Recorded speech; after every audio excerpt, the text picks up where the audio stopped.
Masih di Sido Sore pemirsa, beralasan mengikuti KUHP terbaru dan menghindari praduga bersalah, KPK tidak lagi menampilkan tersangka kasus korupsi. Sementara menurut pakar hukum pidana, menampilkan tersangka sama sekali tidak melanggar hukum.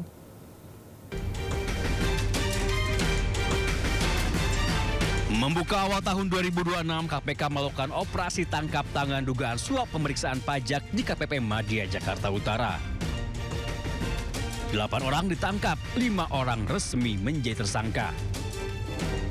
Seperti biasa, KPK langsung menggelar konferensi pers. Namun ada yang tidak biasa, KPK tidak lagi memajang para tersangka. PLT Deputi Penindakan KPK Asep Guntur Rahayu beralasan KPK mulai mengadopsi Undang-Undang Nomor 20 Tahun 2025 Pasal 91 tentang perlindungan terhadap hak asasi manusia. Pasal itu menyebut dalam melakukan penetapan tersangka, penyidik dilarang melakukan perbuatan yang bisa menimbulkan praduga bersalah.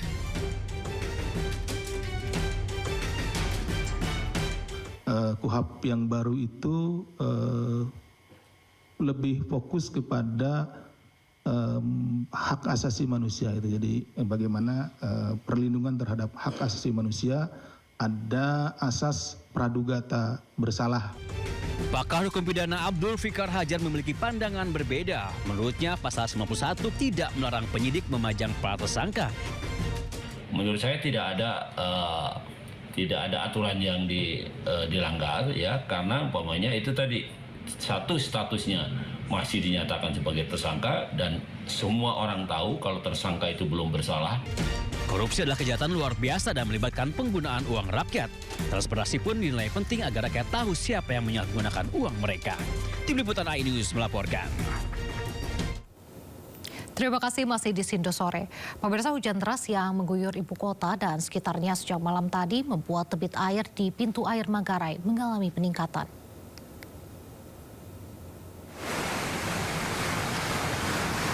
Debit air di Sungai Banjir Kanal Barat Ciliwung, tepatnya di pintu air Manggarai, Menteng, Jakarta Pusat, pagi tadi mulai mengalami peningkatan setinggi 730 cm.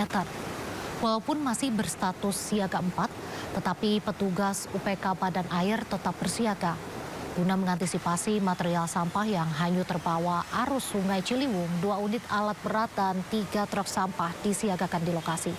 Masyarakat yang tinggal di bantaran kali Sungai Ciliwung diimbau untuk selalu waspada akan datangnya banjir yang sewaktu-waktu bisa terjadi.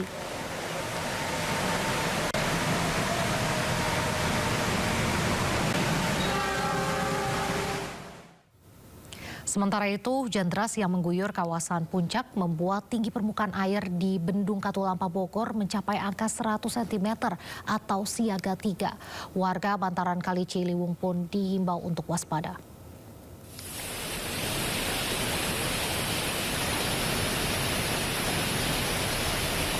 Debit aliran Sungai Ciliwung di Bendung Katulampa Bogor naik drastis di angka 100 cm dari sebelumnya 40 cm. Kenaikan volume ini terjadi usai wilayah hulu Sungai Ciliwung di kawasan Puncak dilanda hujan dengan intensitas tinggi sejak Sabtu malam. Petugas Bendung Katulampa mengimbau kepada warga yang tinggal di bantaran Kali Ciliwung untuk waspada. Air diprediksi akan tiba di Jakarta Minggu sore. Saat ini kondisi debit air berangsur menurun di angka 80 cm.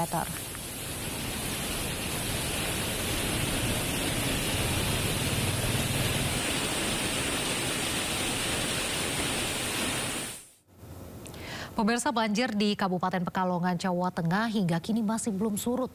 Petugas gabungan TNI, Polri, BPBD, relawan, dan warga terus mengevakuasi warga terdampak.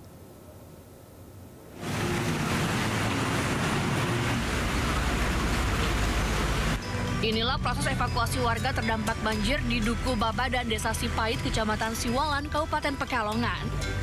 Petugas gabungan dari Polri, TNI, BPBD, dan relawan serta masyarakat berjibaku menembus genangan air. Dengan menggunakan perahu karet, warga dievakuasi ke posko pengungsian.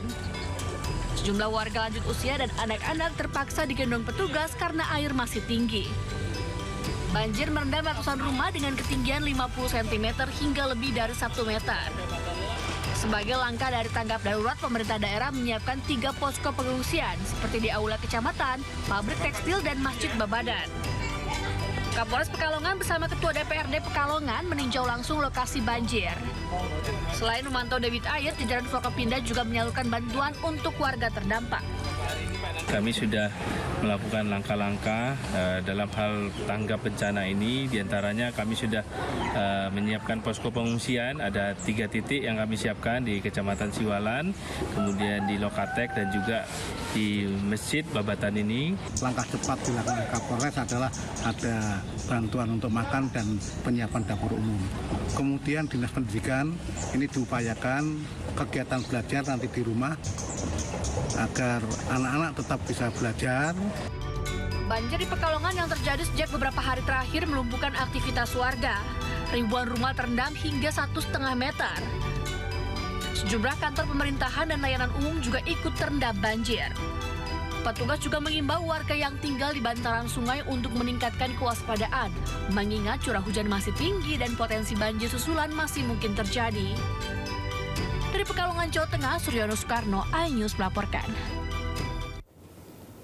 Lebih dari 1 pekan banjir di Pati, Jawa Tengah masih menggenangi 136 desa yang tersebar di 12 kecamatan. Puluhan ribu jiwa terdampak terpaksa mengungsi. Bahkan BNPB Pusat menetapkan Pati sebagai daerah darurat banjir.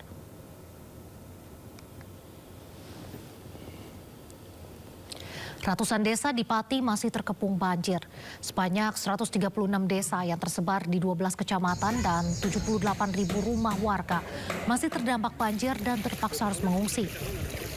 Desa yang paling parah terdampak banjir diantaranya ada di Bumirejo, Kecamatan Juwana, Desa Minto Basuki, Kecamatan Gabus, dan Duku Ngantru, Desa Mustoko Harjo, Kecamatan Pati. Bupati pun menetapkan status tanggap darurat banjir untuk Kabupaten Pati. Meski logistik aman hingga Minggu 20 Januari 2026 mendatang, maksud kami hari ini, namun untuk hari selanjutnya belum ada cadangan logistik. Petugas yang memasak pun kewalahan karena didominasi oleh warga sekitar yang rumahnya terendam banjir. Pemerintah desa berharap terdapat tambahan relawan untuk membantu memasak logistik bahan makanan.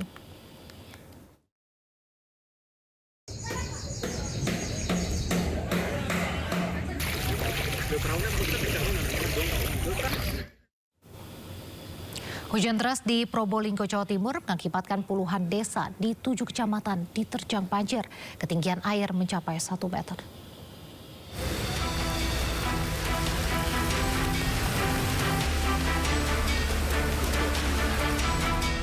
Tim gabungan TNI Polri dan BPBD Kabupaten Probolinggo mengevakuasi balita dan orang tua yang terjebak banjir di Desa Lemah Lembar, Kecamatan Sumber Asi, Probolinggo pada Sabtu malam.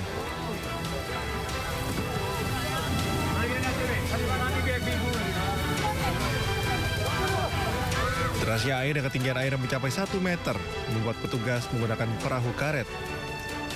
Sementara itu warga yang berhasil menyelamatkan diri berkumpul di titik aman. Banjir ini terjadi akibat luapan Sungai Blibis dan menggenangi 240 rumah warga. Dari data BPBD, bencana banjir terjadi di 25 desa di 7 kecamatan Kabupaten Probolinggo. 6 kecamatan ya. Berapa rumah yang terdampak? Kalau rumah itu 30 asesmen, Pak. Ya. Kecamatan itu bisa, yang menurut kecamatan. 6 kecamatan ya. Banjir diakibatkan hujan deras kurang lebih selama 4 jam. Kini BPBD, relawan TNI Polri menyebar di titik-titik banjir dan fokus mengevakuasi warga dan melakukan asesmen dampak dari banjir. Dari Probolinggo, Jawa Timur, Hana Purwadi, iNews melaporkan.